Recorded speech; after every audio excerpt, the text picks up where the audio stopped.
Today I'm gonna go over the deeper pros and cons about living here. And when I say deeper, I'm talking about none of the fluff stuff, none of the touristy stuff. This is for people that have been out here. I've been here for 16 years. I've helped multiple people relocate here through the MedellinMasterclass.com and also buy property out here through our brokerage firm called MedellinLivingRealEstate.com. So I think I know a little bit about living here and relocating. The first pro is kids. Raising kids here is at least half the cost of what it is in a country like the United States. Preschool, and I'm talking about like a bilingual preschool, a private school here, it's gonna run you about 600 bucks a month. Many times that includes transportation. One of the preschools that I'm looking at, they send you little WhatsApp videos every hour of your kid showing you what they're doing, which I think that's amazing, but that's a private school. It's going to be more expensive than the public schools or the lower income preschools out here. I'm in Laureles today, by the way, if you guys haven't noticed. I'm on La 70. For elementary school, you're talking about $7,600 a month or so for a very high-end international school where all the classes are in English. For high school, you're talking about anywhere between $10,000 to $15,000 for an international school that's completely bilingual or completely in English. If you have kids and you're coming down here and you want to put them into a private school out here, you want to scope out the school first and then the neighborhood, because the schools are pretty far away from the hub of the city. You know, for example, if you want to live in Laureles and you've got kids and you want to send them to a private school, the probability of that happening is going to be very low. Or you're going to move very quickly because the nice private schools are on the outskirts of the city, like on Las Palmas. Some of them are all the way in Envigado. For example, like Columbus School, Marymount, Vermont, all of those schools are far away from here. So you're gonna wanna scope that out first before choosing your neighborhood. The next pro is healthcare. I know I've talked about healthcare, but I haven't told you my personal story here. My grandma just moved down here. She relocated from the United States, from California, where healthcare there is great. It was great for her. They even had like transportation come and pick her up and take her, but the problem is that she needs a lot of like specialist attention. So it was getting very pricey in the United States. On top of that, she needs like 24-hour care now. In order to get a nurse or put her into a nursing home in the United States, we're talking about thousands of dollars a month. Here, we looked at various nursing homes, and we're Colombians, so my mom did not like any of them. We looked at 20. I think the most expensive one was maybe $1,200 a month, a very nice high-end one, but she didn't want to just put her mom in a nursing home. So we decided that, okay, we're gonna get, it might be more expensive, but we're gonna get nurses to come to the house and help out. Guess how much it costs for a nurse to be at her home helping her for 8 hours? It's 120,000 pesos. Divided by 4, that's like $60. Or maybe just a little bit more because the dollar has dropped recently. To have someone come to your home and help take care of my 93-year-old grandmother. On top of that, doctor's visits, visiting the specialists, it's very affordable even at her age compared to the United States. The next pro is the lifestyle upgrade that you get down here. So if you are making around $3,000 to $5,000 a year in the United States, you're basically part of the lower middle class, and you're poor in cities like Los Angeles, Miami, New York. You're not rubbing elbows with the upper class of those cities, or maybe many cities in many English-speaking countries where if you're making $3,000 to $5,000, you're just basically scraping by, or at least you're not starving, but you're basically living paycheck to paycheck or month to month. But here in Medellin, with that type of budget, your lifestyle upgrades immediately. You'll be in a nice apartment. If you're renting a 1-bedroom or a 2-bedroom in the United States with a budget of $2,000 a month, here you could get a 2-bedroom for $1,000 a month, a 3-bedroom for $1,000 a month, a 4-bedroom or a house in some neighborhoods like the ones that I'm walking through here, which are lower income level neighborhoods. But you get so much bang for your buck here that it's ridiculous. And it really makes you think about, what the hell am I doing in my country? What are we doing wrong in my country where I'm making $3,000 to $5,000. I'm wealthier than most of the population of the world, yet I could barely afford to live in my 1-bedroom apartment and make rent and buy all the stuff that I want, and I have zero time.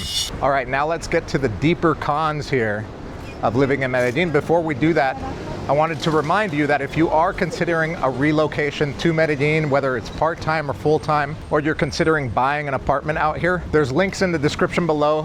One, to the Medellin Masterclass one-on-one call. If you're looking to relocate, we can help you with that. All you gotta do is click on that link, schedule your one-on-one call, and somebody on the team will reach out to you immediately. And if you're looking to buy real estate out here, you can hit us up. There's a link in the description below to the MedellinLivingRealEstate.com form that you can fill out, and somebody on the team will reach out to you immediately as well. So the first huge con, I mean, this is like a glaring one that you should look at before you even consider a move down here, are personal income taxes here. Personal income taxes range between about 15% to 39%. So if you stay in Colombia for over 183 days in a given 365-day period, not a year, but your 365-day period, you become a tax resident. That means that you're liable for declaring taxes. It doesn't mean that you have to pay taxes, but if you're unprepared and you don't know and you try to do it yourself, or you try to do the cheap route and hire like a local accountant that only speaks Spanish, doesn't know anything about US taxes or the tax system in your country, then you could be double taxed on your money. And here it's a worldwide income that you have to report. And if you're not a tax resident, let's say that you didn't stay here over 183 days, you still have to declare any income that you made in the country. So if you own an Airbnb or something like that here, even though you're not a tax resident, that income will be taxed here. So make sure that you work with a good accountant. There are systems in place for you to take advantage to do that, both in your country and here. Make sure that you're working with a professional to figure that out. And the whole tax thing goes beyond personal income taxes. For example, if you have a business here, you know, the sales tax here is 19%, and it'll probably go up. Imagine if you have an Airbnb, not only are you paying Airbnb their percentage, but you're also gonna pay a sales tax of 19%.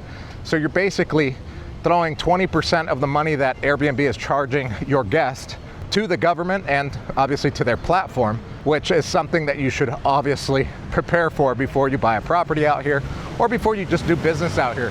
Oh, and another one that catches people off guard is the wealth tax that just started here just a few years ago, where if you have a net worth of over $500,000, give or take, depending on the exchange rate, you got to pay a wealth tax, and it's a sliding scale depending on how much of a net worth you have.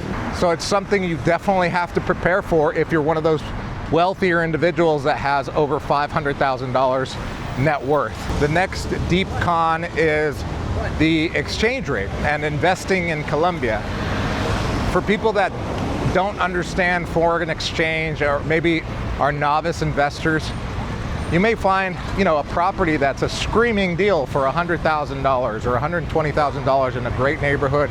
You're gonna fix it up, put $50,000 into it, rent it out for $1,800 a month, $2,000 a month. You're making cash flow, you're great.